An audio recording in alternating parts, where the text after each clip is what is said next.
All right, so who remembers this Dodge here that we did the diagnosis on, and we had a failing AC compressor? It's a pretty straightforward process. The first thing we're going to do is make sure it's completely empty of all its Freon. I did ask him to go get it because I don't have a recycle machine, and there are, you know, generic ways to do it, but guys, look where we're at, so I didn't want to be all sketched out here. But anyways, once you get the system evacuated of all the Freon, then you can go ahead and proceed with the exchange or the replacement. I don't know why I said exchange, that just sounded better at the time. All right, so for the trusty old gauges and my hoses here, then once our gauges are connected, we just find where we connect them to. So this one has one right here and then one right back here. All right, so you take your big red and put it on the big port. That's how I always remember it. All right, before we close those off, make sure these are closed just in case there is any. And as you can see, we're empty. So let's proceed. So our compressor is just right down here. So I'm just going to remove this cold air intake, and then yes, which it's on a 3.6.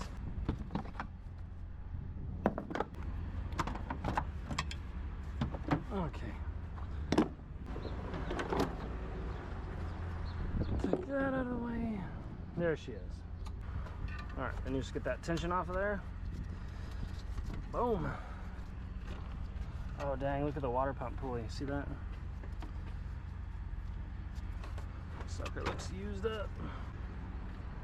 Everything's at 13, so.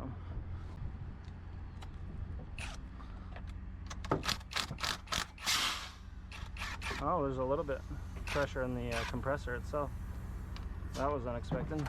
Here's the deal. If I can get all this off with my impacts, I will discount this compressor for this guy. I totally think I can with this wobble on here. Straight up. You may have just got yourself a discount, buddy. All right, now if my calculations are correct, we should slide out of here. Oh, wait a second. Okay, well, unfortunately, the discount it got taken away, and I'll tell you why. Because I got to pull the whole freaking stud out, the whole bolt. It's silly. All right, so this is what I'm talking about. Got to take these out. This is in a E7 socket that fits right on it. I almost was gonna give you a discount because here's the deal. I about had this whole thing out. Oh shoot.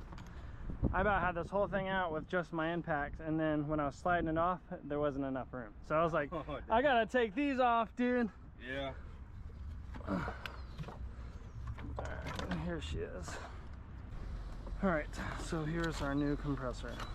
I hope and pray this thing is pre-oiled.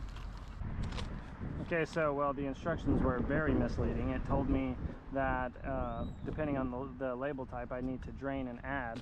And then it said either pink or a yellow, and this is green. And so reading the green, thank goodness, this compressor is pre-charged with 3 ounces of oil. So, oh God, that was almost bad. I wouldn't have dropped you, don't worry. It does suggest on the instructions, which I've never read before, to tip it upside down for a minute and let that oil lubricate those seals, and then tip it back. But I just feel sketch doing that, you know what I mean? Smells the same, tastes the same. That'd be cool. And it's installed.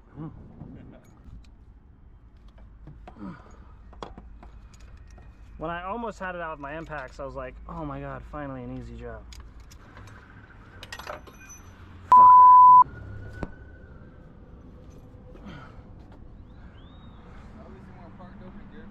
Oh yeah, God, dude, I would have cried. So listen for the difference in the noise when we open these up. Hear that? Yeah. It's cool. All right, so what we got to do now, my brother, is pull a vacuum. No, well, it's already drained. We just got to pull a vacuum. We got to get this below mercury. So typically it goes between 20 and 30, like about 22. Okay. But we got to get it below mercury. Keep it there for a minute. Turn everything off. Let it sit for about 5-10 minutes. Make sure it doesn't bleed off and there's no leaks, and then pull the recharge for about another 30. So hopefully I make it before the. Hopefully I make it before this rain. Our pressure good. Let's go ahead and close these off. Turn this off.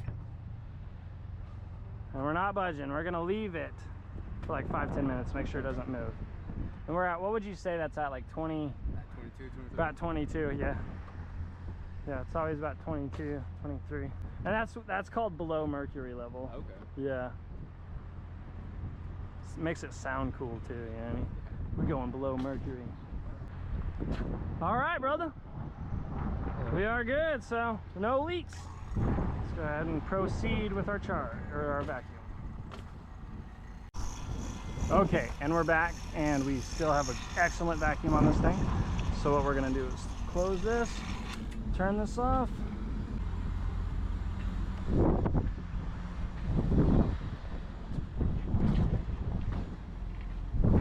And then get ready for our recharge can.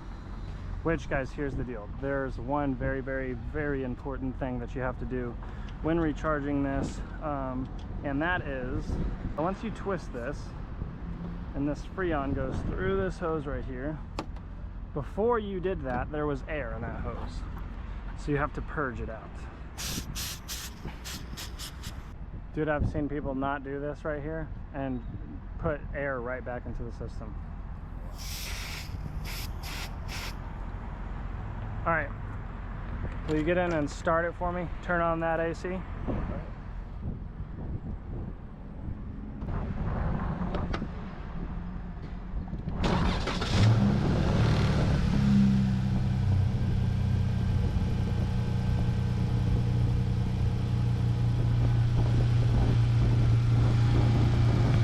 All right, so at any moment that AC compressor will kick on. 3, 2,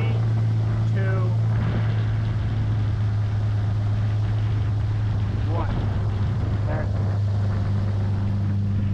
All right, so crap. Yeah, so you'll start to feel a difference here in a second. Yeah, playa. Playa. All right, now I got to introduce the second can. All right, brother. That's it. That should do it.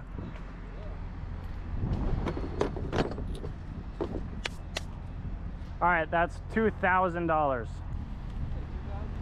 Yeah, 2,000. You know what? I'll discount it. We'll do 1,800. I should get someone. That's my problem. I don't have any friends, so I can't make any fun videos. But if I did, I would get someone, and I'd be like, I'd make people think that I actually charged them like $7,000 for like. Yeah. All right, your thermostat's all done, so that's $496. They'd be like, what, for a thermostat? Yeah. Hi. I've got 3 daughters, so girls all the way. Yeah, I got it. Yeah, I got her. She's like, yeah. I got a boy in there and a girl in there and my wife. We got it fixed. Yay. It's gonna be cold now. Hi. You guys can all tell you're one huge family. You all look the exact same. Yeah. That is awesome, dude. Yeah. No problem. You're welcome, buddy.